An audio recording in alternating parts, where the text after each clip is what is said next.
नमस्कार दोस्तों आज आपके सामने में कर्क राशि के जातकों के लिए शनि भगवान जो वक्री हो चुके हैं, आपके जीवन में क्या बड़े परिवर्तन आने वाले हैं, साथ ही आपको क्या सावधानी बरतनी चाहिए, पूर्ण विस्तार आज आपके सामने में रखने वाला हूं।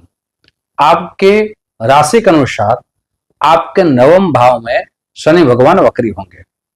नवम भाव किसका है? धर्म का माना जाता है। नवम भाव है उच्च शिक्षा का माना जाता है।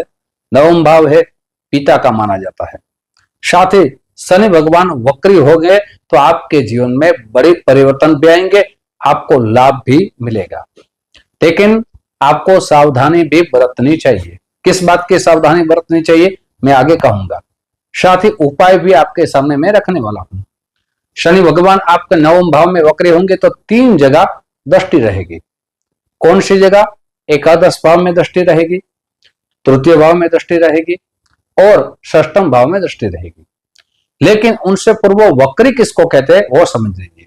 कई बार हम सुनते हैं कि ये ग्रहों के वक्री की स्थिति आई है, माने उल्टा चलना नहीं है, लेकिन जो गति पे चलते हैं, जो मार्गी ग्रह रहते हैं, उसमें स्लो गति हो जाती है, उसको वक्री की स्थिति मानी जाती है। सूर्य भगवान के जो सारे ग्रह है उसकी परीक्षा करते हैं, तो उसमें मार्गी और वक्री 2 स्थिति रहती है सभी ग्रहों की, लेकिन 2 ग्रह है जिसकी वक्री की स्थिति कभी नहीं आती है।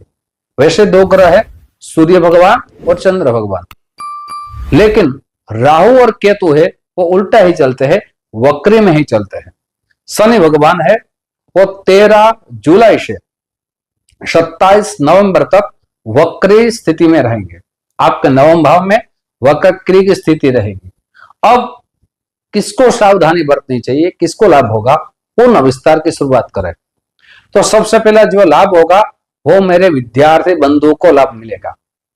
जो पढ़ाई में कमजोर है, जो पढ़ाई करते हैं, मेहनत करते हैं, लेकिन लाभ नहीं मिल चुका अभी तक, उसको लाभ मिलेगा। उच्च शिक्षा में आपको सफलता जरूर मिलेगी। साथ ही आपको धर्म में जुड़ जाएंगे, धर्म का कार्य करेंगे, पिता की सेवा करेंगे। पहले क्या हो रहा था? शनि भगवान की वक्र की स्थिति नहीं थी तब क्या हो रहा था? पिता के साथ अच्छे संबंध नहीं थे, लेकिन यहां आपके रिश्ते अच्छे मजबूत होंगे, ये आपको जरूर लाभ मिलेगा। साथ ही धर्म में जुड़ेंगे तो आपका मान सम्मान बढ़ेगा, यश कीर्ति का आपकी प्राप्ति होगी। साथ ही जो पढ़ाई नहीं कर चुके अभी तक विद्यार्थी बंधु, उसका मन होगा कि मुझे पढ़ाई करनी है और वहां रुचि रख के आगे बढ़ेंगे, पढ़ाई करने के अच्छे विचार उसको आएंगे।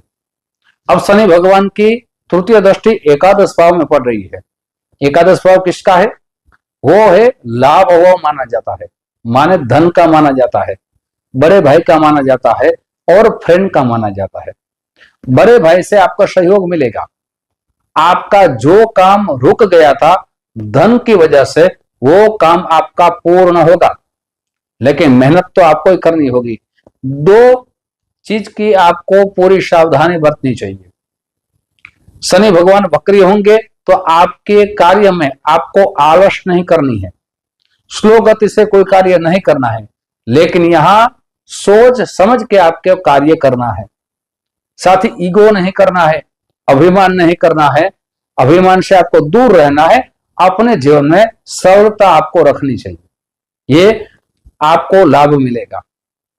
अब शनि भगवान की तृतीय दृष्टि रहेगी, माने तीसरे भाव में दृष्टि रहेगी सप्तम दृष्टि के कारण।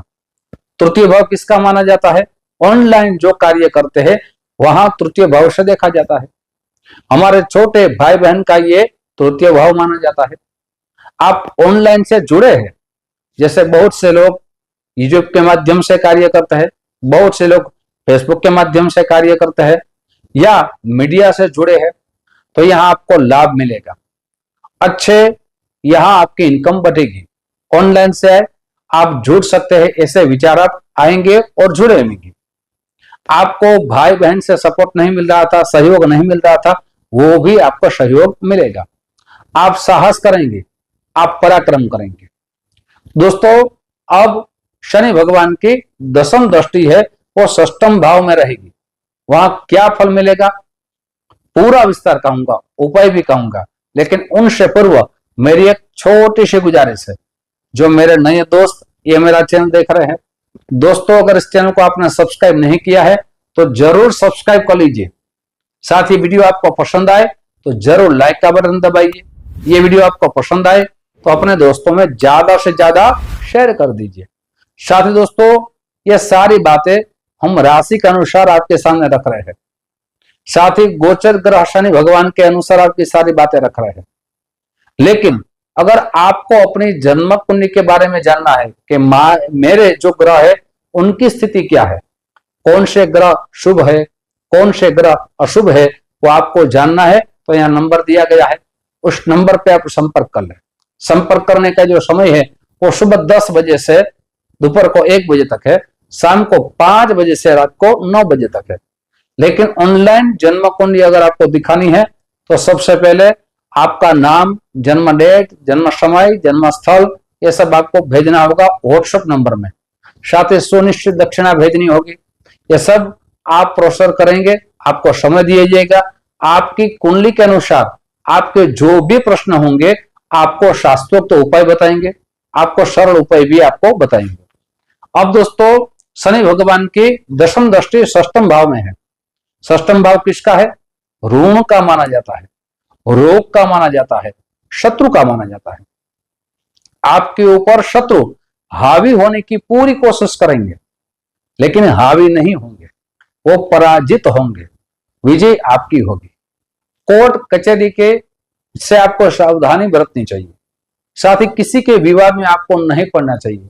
अपनी वाणी पे आपको पूरा कंट्रोल रखना चाहिए। आप वाणी पे कंट्रोल रखेंगे तो आपके जीवन में सफलता मिल सकती है। साथ ही छोटी छोटी बीमारियों से भी आपको सावधान होना चाहिए।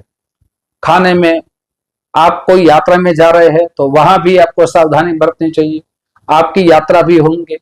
साथ ही आपके जीवन में यहां बड़े परिवर्तन जरूर आएंगे। मैंने जो कहा आपके सामने, अब आपको उपाय क्या करने चाहिए जिनसे आपके जीवन में ज्यादा सफलता प्राप्त हो सके। तो सबसे पहला उपाय यह है कि आपको शंकर भगवान के ऊपर दूध से अभिषेक करना चाहिए। प्रतिदिन करेंगे बहुत ही अच्छा रहेगा। शनिवार के दिन शनि चालीसा का पाठ करना चाहिए। शनिवार के दिन आपको अन्न का दान करना चाहिए। साथ ही शनिवार के शाम के समय हनुमान चालीसा का पाठ करें। ऐसा उपाय करेंगे आपके जीवन में शनि भगवान की कृपा अवश्य रहेगी। दोस्तों ऐसी जानकारी मैं आपके सामने रखता रहूंगा। आप जो हमें प्यार दे रहे हैं उस प्यार के लिए आप सभी को दिल से बहुत बहुत धन्यवाद। जय श्री कृष्ण, महादेव हर।